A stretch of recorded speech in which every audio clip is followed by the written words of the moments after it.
Hello, all my friends. So this week we are going to be talking about food. Who doesn't love food? I have a few different activities that we're going to do, and I'm going to go through each one briefly, and then you're going to get to do it with your teacher or your parent, grandparent, whoever you're with. You're going to get to do all your fun OT activities. All right, so the first thing is they're called dexterity cards. We need to warm up our fingers before we start to use them for writing and coloring. So now either your teacher or your parent can cut out these cards, or if you're really good at using your scissors, then you can cut them out too. So when we use our scissors, we always have to remember our thumb goes in the small hole and our two fingers go in the big hole. We use our helper hand to help us hold the paper, and our thumbs point up towards the ceiling. And then we can rotate the paper.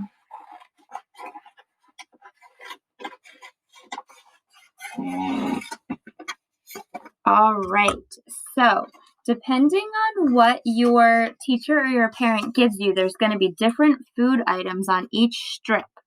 So if you have a long strip, you're going to wait for your teacher to call out a different type of food. So if your teacher says popcorn, you're going to use your most dominant hand and wiggle it down and put your thumb right on top of popcorn. All right, and you just want to use one hand. You don't want to use both. If your teacher calls out donuts, you wiggle your fingers up and put your thumb right on the donut. If she calls out hot pepper, wiggle it up. Put your finger on top of the hot pepper. All right, and then if you have a strip if you have a circle, instead of the strip, you're going to rotate it around in a circle. You can practice both. All right, so the circle, you can rotate it left and right. If your teacher says orange, and then go back to hamburger, whatever your teacher or parent calls out, that's what you're going to put your thumb on top of. All right, so that's our first activity to warm up for some of our more complicated activities, which involve handwriting. So we have a food maze. So we're going to try to get the little boy on this side over to the cash register to check out. So he went grocery shopping with his mom or dad, and he is now going to try to get that groceries to the checkout. So we're going to hold our marker or crayon with our thumb is bent, pointer points to the tip, middle finger rests on the side, and I tuck my last two fingers in. Oh, it's so tricky to show you on video. All right, your paper's going to be in front of you, and you're going to draw a line, but don't touch the boundaries. You have to try to get him to the cash register without touching the boundaries. All right.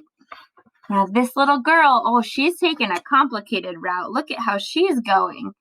So we're going to get her all the way over to the shopping bag, but we don't want to touch the boundaries.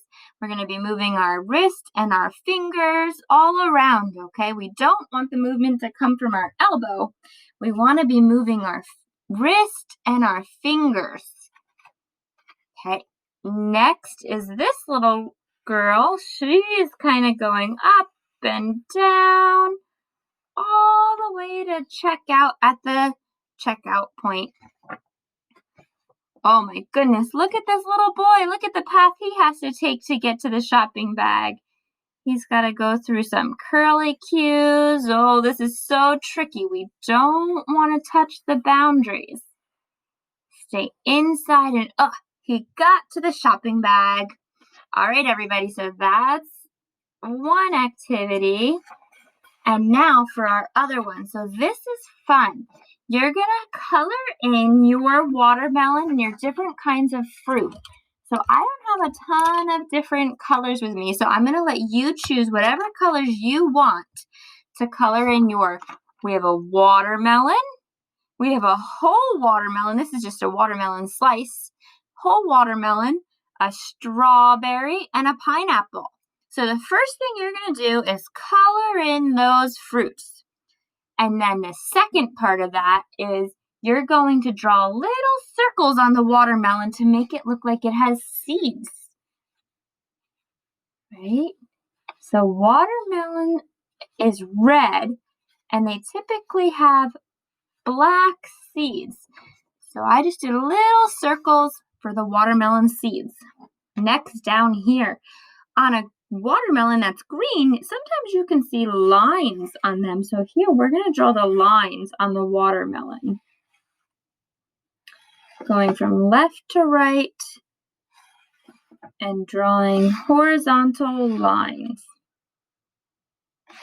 All right, next we need to draw seeds on the strawberries. So a strawberry also has little tiny circle seeds. Strawberries have lots of seeds on them.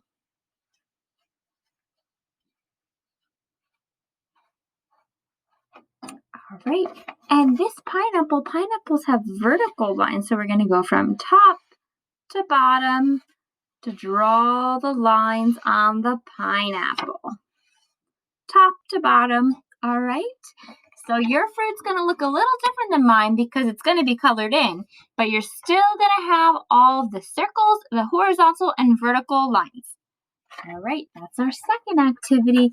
Now, for our third one, I don't have a hole punch with me because today we have to work from home, but what you're going to do is you're going to follow the directions. So your teacher or your parent's going to read it to you, and you're going to color the cupcake blue. So the first thing you're going to do is color this cupcake blue.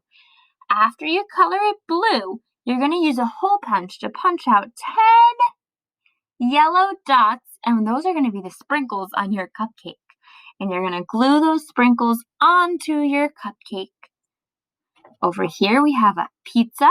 So you're going to color your pizza yellow. Then you're going to punch out 15 red dots. And we're going to use our pincher fingers to pick up those dots and glue them onto your pizza. And down here we have a donut. So we're going to color the donut pink. We're going to punch out 5 blue dots and 5 purple dots. And then we're going to pinch those dots and then glue them onto the donut. So he's going to have nice sprinkles on the pink icing. And over here, what is this? Does everybody know what this is? You're right, it's a hamburger. All right, so you're going to color the hamburger brown, punch out 10 white dots, and we're going to glue those on top of the bun for the seeds. They look like little sesame seeds for the hamburger bun. Alrighty, so that is fun. And then, if you have extra time, your teacher can print out a whole bunch of these fun little Play-Doh mats. They might have to laminate them, or your parent might have to laminate them, but you can use Play-Doh to make your favorite meal. This one is roll small balls of dough to make cereal in the bowl. So I do have some green Play-Doh. So if you're going to use Play-Doh, you're going to open it up. You can pinch out a little bit. You're going to use 2 hands to make it into a ball. And then you're going to push it into your bowl of cereal. All right. So it's hard to show you virtually, but you're going to have little pieces of Play-Doh for your bits of cereal. Then we have a Play-Doh mat that is making chocolate chips for our chocolate chip cookies. Using Play-Doh, we can make toppings for pizza. Everybody likes different kinds of toppings. So you can make big circles that you squish down to make pepperoni. You can make long squiggly lines of cheese.